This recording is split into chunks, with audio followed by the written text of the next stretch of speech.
Tout le monde a des limites, des lignes rouges qui, une fois franchies, changent tout. Pourtant, toutes les limites ne se valent pas. La plupart des gens ajustent leurs règles en fonction de qui les enfreint ou des enjeux. Ils peuvent laisser passer des choses pour leur famille, céder pour leurs amis ou faire des compromis pour leurs relations professionnelles.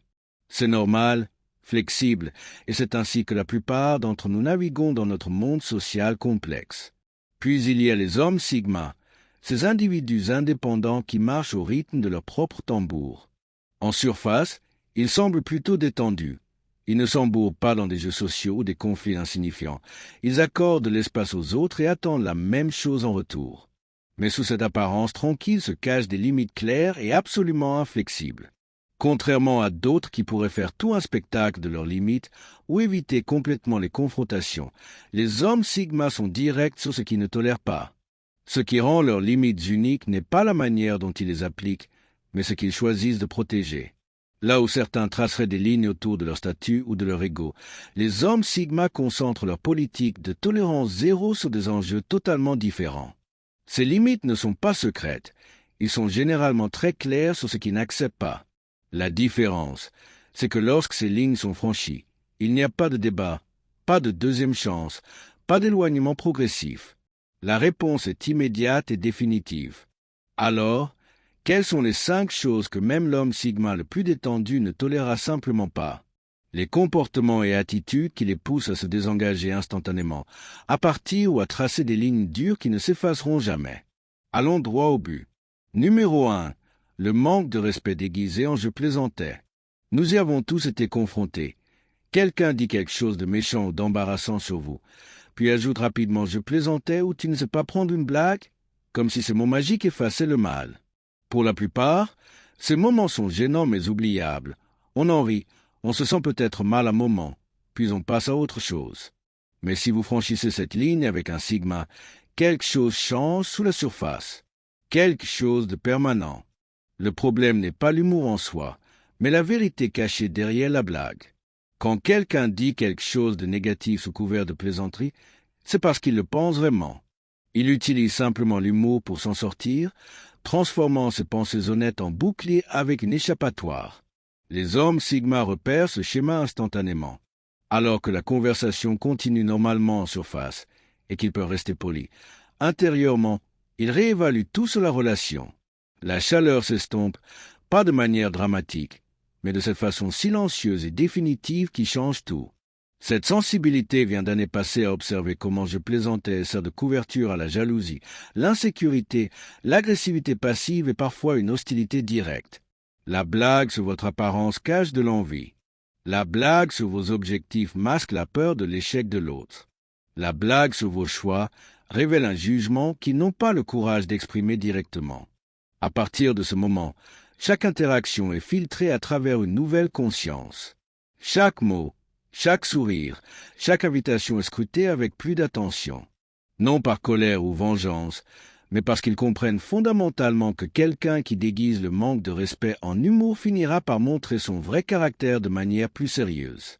Dans un monde où beaucoup tolèrent un manque de respect subtil pour préserver la paix, le refus silencieux d'accepter ces coups bas déguisés pourrait être la forme ultime de respect de soi. Numéro 2. Les sourires faux et les compliments hypocrites. Le visage humain compte 43 muscles capables de créer des milliers d'expressions, mais il y a un monde entre un vrai sourire et un faux.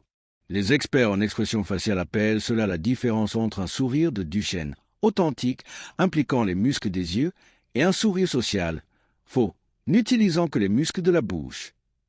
Les hommes sigma ont un radar naturel pour ce genre d'hypocrisie. Alors que la plupart ne le remarquent pas ou choisissent de l'ignorer, ils perçoivent le décalage subtil entre les mots et les expressions faciales, entre le ton et le contenu, entre ce qui est dit et ce qui est vraiment voulu. Il ne s'agit pas seulement des sourires.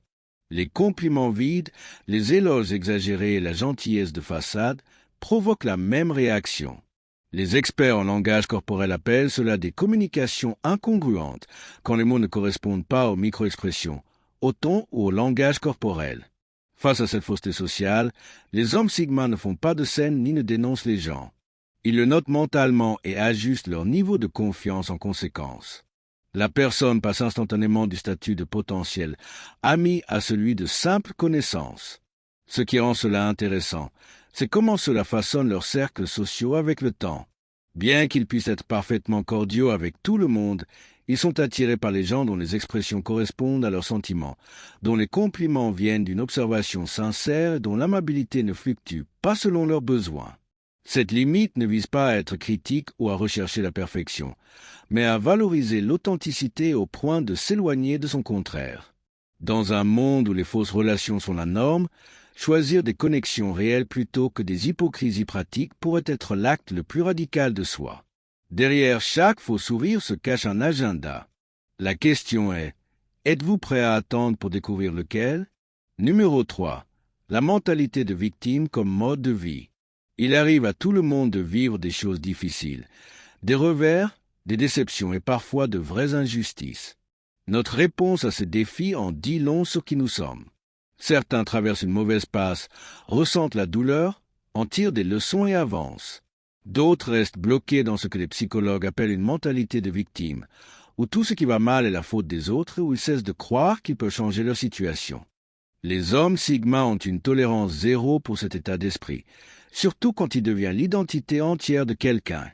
Ils en ont assez des gens qui rejettent constamment la faute sur leurs parents, leurs ex, le gouvernement ou la société pour tous leurs problèmes.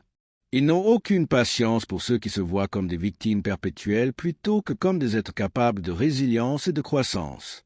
Ils peuvent compatir face à une situation difficile, mais ils n'accepteront pas que ce soit une excuse pour abandonner ou refuser toute responsabilité. Le schéma est facile à reconnaître. Chaque histoire se termine par leur victimisation. Chaque échec a une cause externe. Chaque conversation revient sur l'injustice de la vie envers eux. Pendant ce temps, les suggestions de solutions sont accueillies par des raisons expliquant pourquoi rien ne marchera. Quand les hommes Sigma rencontrent ce schéma, ils ne discutent pas ni n'essaient de convaincre la personne de changer de perspective. Ils prennent simplement leur distance.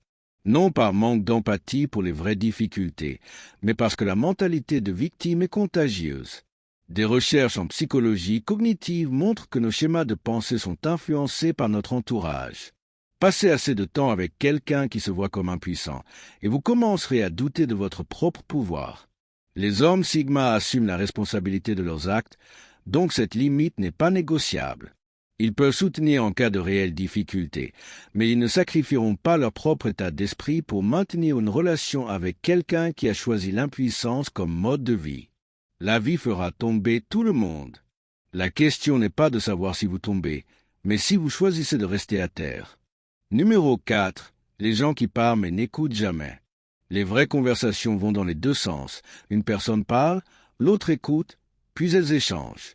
C'est comme un jeu de balle, lancer et attraper ce qui en fait un jeu. Mais certaines personnes veulent seulement lancer. Les experts en communication appellent cela le narcissisme conversationnel. Vous mentionnez vos vacances, et ils enchaînent avec leur histoire de vacances meilleures. Vous partagez un défi, et ils vous coupent avec leurs problèmes plus graves. L'attention revient toujours à eux. Les premières fois qu'un Sigma est confronté à cela, il peut donner le bénéfice du doute. Peut-être que la personne est juste excitée ou nerveuse. Mais à mesure que le schéma se répète, vous remarquerez un changement subtil dans son engagement. Ses réponses se raccourcissent. Son contact visuel diminue. Il commence à trouver des excuses pour écourter les conversations. Ce retrait se produit parce que les conversations à sens unique drainent l'énergie sans rien donner en retour. Imaginez essayer de remplir un seau percé. C'est ce que ça fait de parler à quelqu'un qui n'écoute pas vraiment. Les hommes Sigma privilégient la profondeur aux interactions superficielles, donc cela devient vite insupportable. Pire encore est de voir ces personnes manquer des signaux importants simplement parce qu'elles répètent mentalement ce qu'elles vont dire ensuite au lieu d'écouter. Un Sigma n'a pas besoin d'être au centre de l'attention, mais il a besoin de savoir que ses mots atteignent vraiment quelqu'un quand il choisit de parler. Au lieu de dénoncer ce comportement ou de rivaliser pour le temps de parole, ils redirigent simplement leur énergie vers des personnes capables d'un véritable échange. Ils peuvent rester polis en groupe, mais le parleur unidirectionnel a perdu toute chance de connexion réelle. Une personne qui n'écoute pas les autres n'a pas une conversation. Elle fait juste du bruit en attendant des applaudissements. Numéro 5. Le conformisme aveugle. Nous ressentons tous la pression de nous intégrer parfois. Il est normal de vouloir appartenir. Mais il y a une énorme différence entre choisir de s'adapter au groupe et suivre aveuglément sans penser par soi-même. Les scientifiques sociaux appellent cela la mentalité de troupeau, quand les gens adoptent des opinions ou suivent des tendances simplement parce que tout le monde le fait. Ils s'habillent pareil, utilisent les mêmes phrases et changent même leur point de vue pour coller à ce qui est populaire, sans jamais se demander pourquoi. Quand un homme Sigma remarque ce schéma chez quelqu'un, c'est comme un drapeau rouge. Au début, il peut simplement observer, regarder la personne vérifier la direction du vent avant de former une opinion. Mais à chaque signe d'accord irréfléchi, son intérêt pour une connexion diminue un peu plus. Cette limite existe parce que les hommes Sigma valorisent la pensée indépendante par-dessus presque tout. Ils ont passé leur vie à développer leur propre perspective, même quand ces opinions n'étaient pas populaires. Donc, quand ils rencontrent quelqu'un qui se contente d'absorber et de répéter ce qu'on lui dit, il y a une déconnexion automatique. Ce qui est intéressant, c'est leur réaction différente face à ceux qui ne sont pas d'accord avec des arguments. Même en désaccord, ils gagnent souvent leur respect. Ceux qui acquiescent sans réfléchir, ils pourraient aussi bien être invisibles. Au lieu d'essayer de convertir ces conformistes, les hommes Sigma gardent simplement leur distance. Ils réservent leur énergie pour des connexions avec des gens qui apportent leurs propres pensées uniques, même si elles s'opposent aux leurs. La vraie connexion se produit entre des esprits qui pensent par eux-mêmes, pas entre des gens qui ne font que se refléter. Si cette vidéo vous a parlé, envisagez de vous abonner pour plus de contenu sur la personnalité Sigma et des sujets connexes. N'oubliez pas de partager votre avis en commentaire. Merci d'avoir regardé et comme toujours, restez fort et continuez d'évoluer.